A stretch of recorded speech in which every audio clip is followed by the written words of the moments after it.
चांद के बेहद करीब पहुंचा चंद्रयान-3। चांद से सिर्फ 25 किलोमीटर दूर है विक्रम लैंडर। अब 25 किलोमीटर गुणा 135 किलोमीटर की ऑर्बिट में है चंद्रयान। 23 अगस्त को सफल लैंडिंग करेगा चंद्रयान-3। भारत अब चांद के बिल्कुल करीब पहुंच चुका है। चंद्रयान-3 ने ऐसी कामयाबी हासिल कर ली है जहां से अगला पड़ाव सिर्फ 23 अगस्त का ही बाकी है, जब भारतीय वैज्ञानिक चंद्रयान-3 को चांद पर उतारने की कोशिश करेंगे। और आज देर रात इसरो ने दूसरी और आखिरी डी बूस्टिंग पूरी कर ली है। तो क्या है दूसरी डी बूस्टिंग के मायने और यह कितना अहम है, आपको दिखाते हैं स्पेशल रिपोर्ट।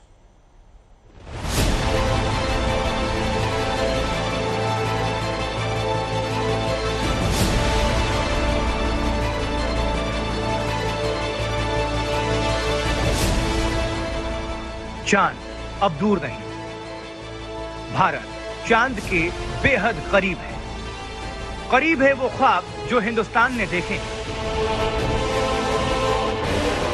चांद की ऊबड़ खाबड़ सतह तक पहुंचने के लिए अब भारत ने वो फासला तय कर लिया है जो न्यूनतम 25 किलोमीटर का बचा है। बीती रात जब पूरा हिंदुस्तान सो रहा था, तब इसरो के वैज्ञानिकों ने वो कामयाबी हासिल की है जो देश को कामयाबी के सफर पर ले जाता है। सुबह आंख खुली तो सबसे पहले यही खुशखबरी सुनाई दी कि इसरो ने एक और बड़ा पड़ाव पार कर दिया है। उस पड़ाव का नाम है चंद्रयान-3 की दूसरी डी बूस्टिंग। चंद्रयान-3 की आज पूरी हुई दूसरी और आखिरी डी बूस्टिंग बेहद सफल रही है। कामयाबी मिलते ही इसरो ने दुनिया को खुशखबरी सुनाई। रात के 1:50 पर लैंडर विक्रम चांद के बेहद करीब पहुंच गया। इसरो के ट्वीट के मुताबिक दूसरी और आखिरी डी बूस्टिंग ऑपरेशन को लैंडर मॉड्यूल ने कामयाबी के साथ पूरा कर लिया है।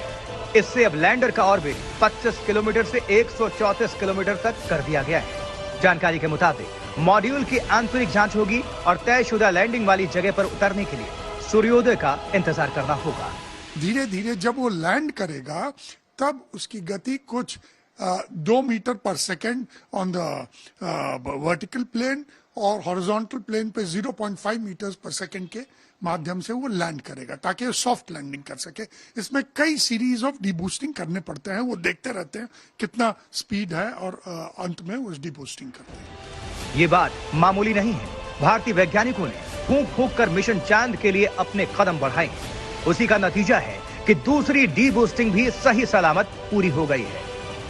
अब आप समझिए कि आखिर ये डी बूस्टिंग क्या है।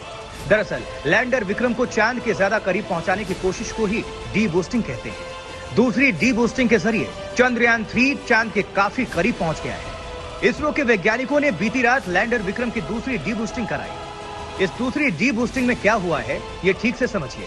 जान लीजिए कि पहली डी बूस्टिंग से कितना जुदा है।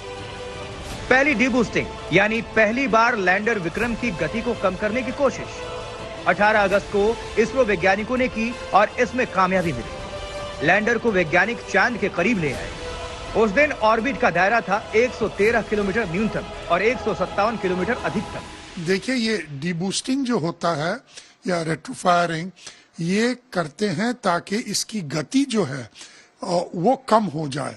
वो बहुत तेज घूम रहा है तो इसके 4 वो जो बूस्टर्स हैं उनको डीबूस्ट करके इसकी गति कम करना है ताकि ये नीचे आ सके और फिर फाइनली ये सॉफ्ट लैंडिंग कर सके। तो ये बहुत ही अहम और बहुत ही प्रिसिशन मूवमेंट है।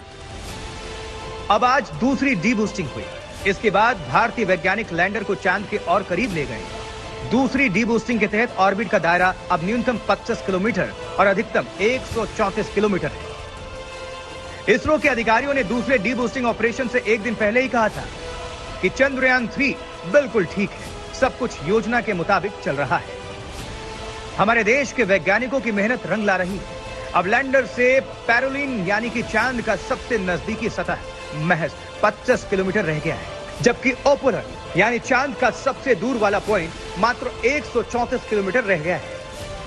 यही वो ऑर्बिट है जहां घूम रहे लैंडर विक्रम को वैज्ञानिक चांद की धरती पर उतारेंगे।